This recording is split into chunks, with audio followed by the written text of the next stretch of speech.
अस्सलामुअलैकुम, नमस्ते, सत श्री अकाल। I hope you all are doing great और मैं भी बिल्कुल ठीक हूँ, एकदम बढ़िया। सो आज हमें करने वाले हैं can Pakistan learn from Israel and India. यार ये एक पाकिस्तानी चैनल है और इस चैनल से हम कुछ मतलब इंडिया और इज़राइल का तो आपको पता ही है कि पाकिस्तान कितना चिढ़ता है और इंडिया से भी काफ़ी हद तक चिढ़ता है। तो ये दोनों ही कंट्री का एक पाकिस्तानी यूट्यूबर जो है वो नाम ले रहे हैं। तो क्यों ले रहे हैं ये जानेंगे आज हम इस वीडियो के थ्रू। भाई क्या सीखना है वो हम जानने की कोशिश करते हैं। तो ओरिजिनल वीडियो का लिंक आपको मिल जाएगा डिस्क्रिप्शन बॉक्स में। सो आप देख सकते हैं इनकी ओरिजिनल वीडियो भी, बाकी रिएक्शन तो आप मेरी वीडियो पे देखें। एंड ऑल्सो अगर आपने मेरे चैनल सब्सक्राइब नहीं किया तो सब्सक्राइब करना मत भूलिएगा एंड बेल आइकन को ऑल नोटिफिकेशन पे प्रेस करेंगे तो ही आपको मेरी सारी वीडियोज़ के नोटिफिकेशंस मिलते रहेंगे। सो करते हैं वीडियो को स्टार्ट और देखते हैं क्या है। कुछ दिन पहले मेरी वीडियो का टाइटल था should I move to America, जिसमें मैं पाकिस्तान से हिजरत करने के फ़ायदे और नुकसानात को तोल रहा था एज एन एक्सरसाइज। मतलब लोग ऐसे ही नहीं पाकिस्तान को बस छोड़े, उनकी कुछ वजूहत है छोड़ने की। और स्टैट्स अगर आप देखें तो 1 करोड़ पाकिस्तानी अब पाकिस्तान से बाहर रहता है और हर साल छोड़ने वाले पाकिस्तानियों की तादाद भी बढ़ती जा रही है। 1,40,000 बंदा 2005 में निकला और अब 2019 में 6 लाख वर्कर्स अपना पेशा और ज़िंदगी पाकिस्तान से बाहर होना ही पसंद करते हैं। तो उस वीडियो में मैं तो समझने की कोशिश कर रहा था, लेकिन लोग बड़े एकदम से जज्बाती हो गए।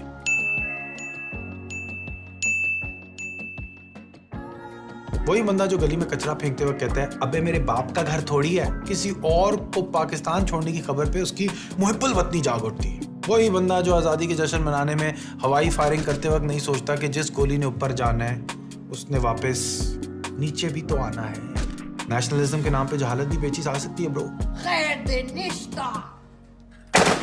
थोड़ा सोचो कि लोग पाकिस्तान को क्यों छोड़ना चाहते हैं। क्या उनमें टैलेंट की कमी है? Are they not faithful to the country? Talent तो पाकिस्तानियों में बहुत है, बस उसकी तरबियत नहीं की जा रही। मतलब हाँ, ऐसे भी लोग हैं जो कभी इस मुल्क को ना छोड़ना चाहें, जैसे कि मैं, जिसको इज्जत और कमाई इस मुल्क ने दी अल्हम्दुलिल्लाह।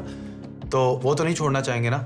इंसान तो उधर ही रहना चाहता है जहाँ उसको इज्जत और कमाई मिले। मतलब लोग गुर्बत और जलालत की ज़िंदगी तो नहीं रहना चाहते ना यार। यहाँ की माइनॉरिटी से आप जाके ज़रा पूछें, हर इंसान मेरे वाले हालात में नहीं है। आप सोचो, आप पाकिस्तानी टैलेंट हो और आपका पोटेंशियल ही ना रियलाइज़ हो रहा हो, तो आप उधर नहीं जाना चाहेंगे जहाँ आपकी सलाहियतों को बेहतर इस्तेमाल किया जाए। आईटी इंडस्ट्री की मिसाल ले लें कि हर जगह सारे मिश्राज और जेम्स ही का क्यों काम हमें नज़र आता है। किसी पाकिस्तानी वसीम, शकील या रहीम का नाम क्यों नहीं नज़र आता?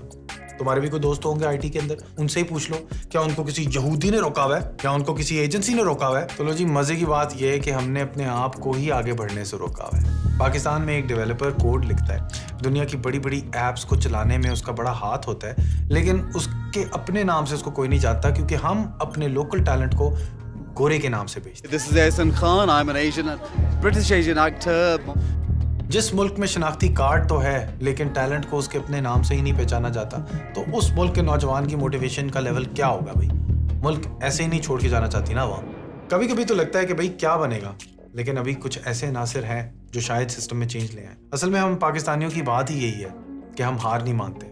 हम में हमेशा कोई ना कोई ऐसा दीवाना निकल आता है जो इन हालात में भी कोई ऐसा चमत्कार कर देता है कि 1 मिनट के लिए दुनिया रुक के भी कहती है कि यार ये कैसे कर लेते हैं, जैसे कि डॉक्टर अब्दुल सलाम की मिसाल। लेकिन अभी ऐसे दीवानों की तादाद बहुत कम है। आईटी की बात कर रहा था और इसी रिसर्च में मुझे रिमोट बेस का नाम पता चला। एक ऐसी कंपनी जो पाकिस्तान से सॉफ्टवेयर इंजीनियर्स ढूंढती है, उन्हें ट्रेन करती है और फिर उन्हें अपने सिलिकॉन वैली के क्लाइंट्स के साथ काम देती है असली नाम से, और अपने असली काम से रिकग्नाइज भी अब लोग हो रहे हैं। अगर तो कंपनी ऐसे चल पड़े तो जल्द हमारे रहीम और शकील को भी दुनिया पहचानने लगेगी। लेकिन अभी तो बस चंद ही कंपनीज ने ऐसा करना शुरू किया है और हमारा मुल्क निचले तबके की मेहनत पर चल रहा है और इनकी मेहनत पर बस लोग अमीर से अमीर होते जा रहे हैं। दरअसल इस तबके को दबाने में अमीरों का ही फायदा है। मुझे अमीर को नहीं रे, ये 2 गरीबों को उठा ले। मतलब यहाँ तो पाकिस्तान अपने दुश्मनों से भी सीख सकता है। ओ भाई रिलैक्स, दीन ईमान बदलने की यहाँ पे बात नहीं हो रही, बस हकीकत पसंदाना तरीके से इसराइल पे एक नजर मारने की बात हो रही। इसराइल यहूदी मुल्क जो कि हमारे से साइज में कई गुना छोटा है, मगर आईटी एक्सपोर्ट्स की हमारे से कई गुना ज्यादा है। इधर हम अपना टैलेंट एक्सपोर्ट कर देते हैं ना, और उधर वो टैलेंट इंपोर्ट करते हैं ना, यानी कि यहाँ पे जो ब्रेन ड्रेन है वहाँ पे ब्रेन गेन है। इसराइल की इकोनॉमिक मैट्रिक से साबित हो रहा है कि नमूना है वो इनोवेशन और एंटरप्रेन्योरशिप का। ये सब जान के दिल तो मेरा कर रहा था कि इस कामयाबी का बायस मैं इनके यहूदीपन पे डालूं कि शायद इनकी नस्ल ही ऐसी है, मगर पता ये चल रहा है कि ये भी एक ओवर सिंप्लीफिकेशन है, क्योंकि तहकीक से हमें ये पता चल रहा है कि इधर किसी एक नस्ल का इंसान रहता ही नहीं है। यहाँ दुनिया भर से यहूदी हिजरत करके आते हैं, मुख्तलिफ ज़ुबानें, रिवायतें, तहजीब अपने साथ लेकर आते हैं इस खत्ते में। मतलब जो तगय्युरात यहाँ कल्चर्स में मिलती हैं, यहाँ IQ में भी पाई जाती है। हाँ, यहाँ यहूदी ईमान तो सबका है, मगर पूरी दुनिया से लोग उठ के यहाँ पे आते हैं। That makes it culturally diverse. और यही बात इंडिया में भी पाई जाती है। रिलैक्स, कल्चरल डाइवर्सिटी की बात हो रही, दीन ईमान बदलने की बात नहीं हो रही। मतलब बहुत सी नस्लें हैं इंडिया में, ethnic, racial, gender, caste biases तो इंडिया में भी हैं जो कि हम सब में होते हैं, मगर काम के मामले में कामयाबी हासिल करने के लिए इन तासुबात को दरगुजर कर दिया जाता है। शायद इनसे हम यही सबक सीख सकते हैं, और शायद यही वजह है कि इंडिया के टेक CEOs अमेरिका में बहुत कामयाबी हासिल कर चुके हैं। सिलिकॉन वैली में Microsoft, alphabet, Adobe, IBM, VMware, Vimeo, सब के CEOs जो हैं वो इंडियन विरासत के। तो नीचे सवाल जरूर आएगा, आर यू मुस्लिम? और उसके जवाब में हम कहेंगे कि क्या मुसलमान सिर्फ मुसलमानों से ही सबक सीख सकता है? तो इंडियंस ने ऐसा क्या किया कि आज बड़ी बड़ी कंपनीज ने अपनी भाग दौड़ उनके हाथ में दे रखी है? जहां हमने अंग्रेजों से तबकाती निज़ाम और अफसरशाही सीखी, वहां इंडियंस ने उनसे रिसर्च, मॉडर्न वर्क कल्चर और इंसानी रिसोर्सेज की इज्जत करना सीखी। अपने काम और अपने नौजवान टैलेंट को उनने चुक के रखा है, एलिवेट कर दिया है। IT में उनके तालीमी इदारे, उनका सिस्टम, उनके बिजनेसेस सब मिलके एक एक इंजीनियर को चेंज मेकर बना रहे हैं। और हमारी सुई अभी तक 9 से 5 पे अटकी हुई है। चलो, माना डिसिप्लिन जरूरी है, मगर ये 9 से 5 का सिस्टम तो गूगल ने भी काफी देर पहले तर्क ही कर दिया था। एक सॉफ्टवेयर इंजीनियर चाहे 4 से 8 बजे काम करे, 10 से 11 बजे काम करे, कोई फर्क थोड़ी पड़ता है। कंपनियों को तो ये फिक्र होनी चाहिए कि भाई काम करने वाला प्रेशर में तो नहीं आ रहा, उसका लैपटॉप काम कर रहा है ना, रिमोट बेस भी यही कर रहा है। मेरे ख्याल से वक्त आ गया कि अब हम इस यहूदी ऑब्सेशन से कुछ अच्छा भी सीख लें। पिछले 20 सालों से Google, Cisco, Microsoft, Intel, eBay सब इसराइल की सिलिकॉन वादी में बैठे हैं। कोई यहूदी साजिश करने नहीं, टेक्नोलॉजिकल इनोवेशन करने। बेसिकली ये टेक्नोलॉजी की तख्लीक ही है इनकी पैदावार का जरिया, खास तौर पे स्टार्टअप्स में। इसीलिए इसराइल को स्टार्टअप नेशन भी कहते हैं।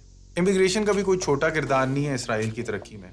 एक ह्यूमिलिटी आती है किसी नई जमीन पे जाके रहने से। मतलब आपके कुछ चाचा मामे का टहका नहीं है उस जमीन पर, और अगर आपको उस जमीन पर रहना है तो आपको उन्हीं के कानून कायदे के हिसाब से चलना पड़ेगा। किसी भी इमिग्रेंट से जाके बात करो जहाँ पे भी वो रहते हो, तो वो अपनी कहानी जरूर सुनाएंगे कि उनको क्या कुछ पीछे छोड़ के आना पड़ा इस नई जमीन पे आके रहने के लिए, कैसे उनको सीढ़ी के नीचे से ऊपर चढ़ना पड़ा। सिलिकॉन के इंडियन टेक CEOs की भी यही खास बात है। ट्विटर के CEO जैक डॉर्सी ने जब इंडियन CEO पराग अग्रवाल को चुना अपने आप को रिप्लेस करने के लिए, तो उसमें भी उन्होंने यही खुसूसियत पाई, ह्यूमिलिटी की, जो कि कंपनी को चुनाने के लिए मुफीद है। So there's a very different skill set that you need to start a company because you don't have money. अगर पैसे भी नहीं है और आपके पास लोग भी नहीं है और आपने कुछ क्रिएट करना है, जब वो एक छोटी सी बेसिक सी चीज़ चल जाती है, फिर आपने नेक्स्ट स्टेज पे जाना है, आपने 3-4 लोग हायर करने हैं। The skill set for that is very different from the first skill set because now you need to manage people. Next stage है where you need managers to manage people. The biggest skill set that a CEO needs that wants to go long term is adaptability and learning, right? Learning on the job, कि आप कैसे एक stage से दूसरी पे जाते हो, फिर आप सारी चीज़ें ट्रैश करते हो या सीखते हो उनसे, and then you go to the next one, then you go to the next one, and then you go to the next one. कुछ ही साल पहले लोगों का रिमोटली काम करने में इतना एतमाद नहीं था, लेकिन कोविड की वजह से ये सब बदल गया है और रिमोट बेस के जरिए और से और पाकिस्तानी सॉफ्टवेयर इंजीनियर्स को रिमोटली काम करने का मौका मिल रहा है। तो अगर आप सॉफ्टवेयर इंजीनियर हैं तो आप अप्लाई करना चाहेंगे, link in description. Unlike a software house हमने कोई बैरियर नहीं बीच में रखा हुआ। सो हमने ये नहीं किया हुआ कि हमारे पास we don't have project managers, we don't have designers, we don't have all these people, and the core concept is के वो लोगों के साथ डायरेक्टली काम करें, उनके साथ ट्रेन हो, हम लोग भी उनको हेल्प करते हैं as a community, and then they grow as software engineers. It's a very different model in that aspect. तो भाई पाकिस्तान को भी बहुत कुछ सीखना है स्टार्टअप्स के मामले में भी। हाँ, बाकी मुल्क के हालात भी असर करते हैं स्टार्टअप के फेल होने में, मगर इसराइल की तरफ अगर आप देखें तो ये लोग तो जंगें लड़ते लड़ते भी और हमलों का सामना करते करते भी अपनी ग्लोबल वेंचर कैपिटल को 2000 में डबल करते रहे। काम करने के तौर तरीके से यार बड़ा फर्क पड़ता है। मतलब आप इसराइल की फौज की ही मिसाल ले लें, इनकी मिलिट्री ने इंक्यूबेट किया है हजारों इसराइली टेक स्टार्टअप्स को, और वो भी इसी सबब कि इनकी फौज में एक गैर दर्जा बंदी का दस्तूर है, अ नॉन हायरार्किकल कल्चर, जहां सब छोटी कम्युनिटीज में कॉमन आर्मी सर्विसेज हैं। करीब रहने वाले लोग अपने नेटवर्क्स के जरिए गैर रस्मी तरीकों से बिजनेस करते रहते हैं। आर्मी में भी निचले ओहदे का सिपाही ऊपरले ओहदे के जनरल को तजवीज़ पेश कर सकता है। ना सिर्फ ये कि फैसले पर पूछताछ भी उससे कर सकता है।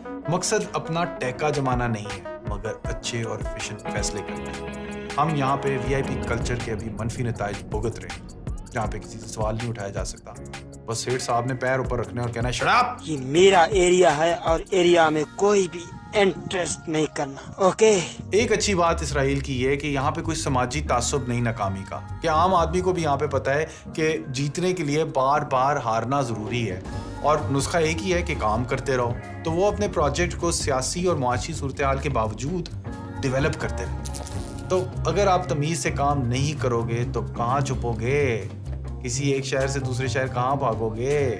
तो इसीलिए ट्रांसपेरेंसी की डिग्री ज़्यादा है और 2 नंबरी कम है।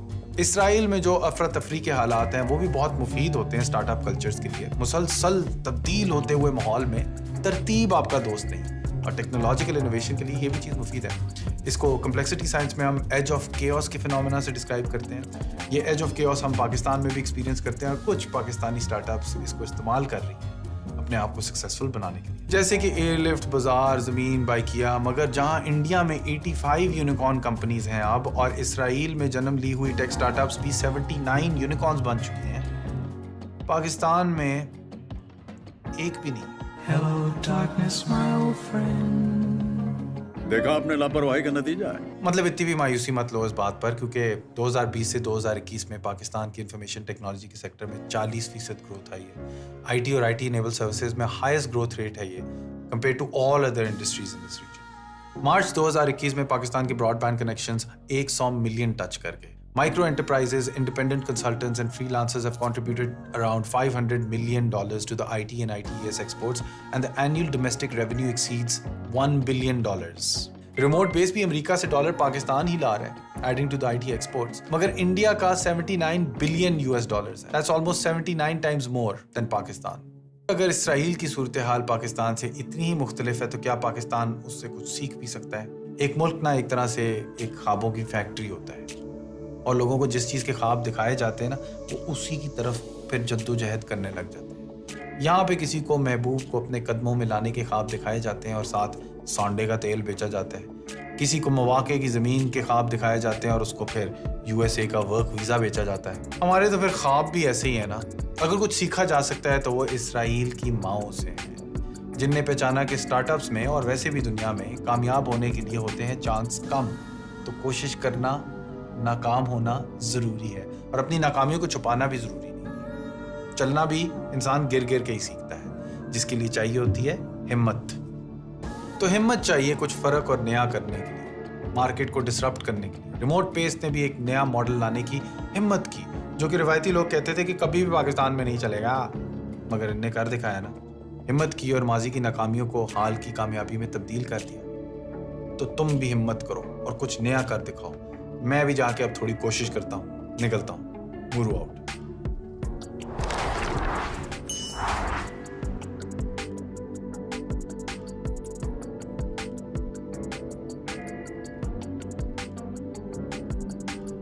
ये हमारा वीडियो है मोरो का, और इंडिया को और इजराइल से हमें पाकिस्तान को क्या सीखना चाहिए। सबसे पहली बात, एक तो इसने यहाँ पर जो बात की है सारे ही फैक्ट के बेस पर किया है। एक बात की है कल्चर के ऊपर, दूसरी बात की है यहाँ पर जो माइनॉरिटी है उसके ऊपर, तीसरी बात की है जो हम सीखें, कैसे सीखें, क्या करें, चौथी बात की है आउट ऑफ कंट्री में जो लोग जाते हैं उसके ऊपर, और बिजनेसमैन जो हैं वो आउट ऑफ कंट्री में हैं, यूनिकॉर्न्स जो हैं उनके बारे में। ठीक है, तो हम इसके ऊपर ही आज डिस्कशन करते हैं और देखते हैं कि भाई इन्होंने ये बातें की हैं तो काफ़ी किस हद तक सही हैं, और भाई हमें इजराइल से क्या सीखना चाहिए। इजराइल तो एक मतलब कि यहूदी कंट्री है, इंडिया भी एक हिंदू कंट्री है जिसके बारे में लोग बहुत कुछ मतलब कि हमारे अकॉर्डिंग टू और पाकिस्तानी थिंकिंग। तो पहले तो मैं इस वीडियो को बहुत ही ज़्यादा अप्रिशिएट करूँगी कि इन्होंने इस वीडियो में बहुत ही ज़्यादा फैक्ट्स को लाकर सामने रखा है, जो कि बहुत ही अच्छी बात है। और एज अ पाकिस्तानी मुझे लगता है ये बहुत ही डिफ़िकल्ट होता है सबके लिए कि एक रिएक्शन मतलब कि इस तरह से बात करना, अपने ओपिनियंस को सामने लेकर आना। और स्पेशली हम जब बात करते हैं इंडिया की और इजराइल की, तो इसमें बहुत ही ज़्यादा हमें क्रिटिसाइज भी देखने को मिलता है, बहुत कुछ सुनने को मिलता है। तो वीडियो में भाई पहले बात की गई है माइनॉरिटी की, तो मैं माइनॉरिटी पे बात करूंगी कि देखो माइनॉरिटी की, हाँ ये बात बिल्कुल ठीक है, हम लोग एक कंट्री में रहते हैं, सब कुछ सही होता है। जब हमारी कंट्री में कोई मेगा और मेजर जो अपॉर्चुनिटीज़ होती हैं उसमें हम देखें तो उनको इतनी हाई लेवल पर अपॉर्चुनिटीज़ नहीं दी जाती, सिर्फ इस बेस पर कि वो हिंदू है, ठीक है, या वो क्रिश्चियन है। वैसे दी जाती है, मैं बुरा नहीं बोल रही, लेकिन जो रियलिटी है उसके ऊपर अगर हम हाईलाइट करें तो देखो ये चीज़ फैक्ट है कि वहाँ पर हमने कितने भी हाई लेवल पर जो अपॉर्चुनिटीज़ हैं उसमें हमने कभी भी इनको नहीं देखा, ठीक है। नॉर्मली अच्छी पोस्ट पे तो देखा, लेकिन हाई लेवल की जो अपॉर्चुनिटीज़ है उसमें हमने कभी नहीं देखा, ओनली मुस्लिम्स को हमने देखा।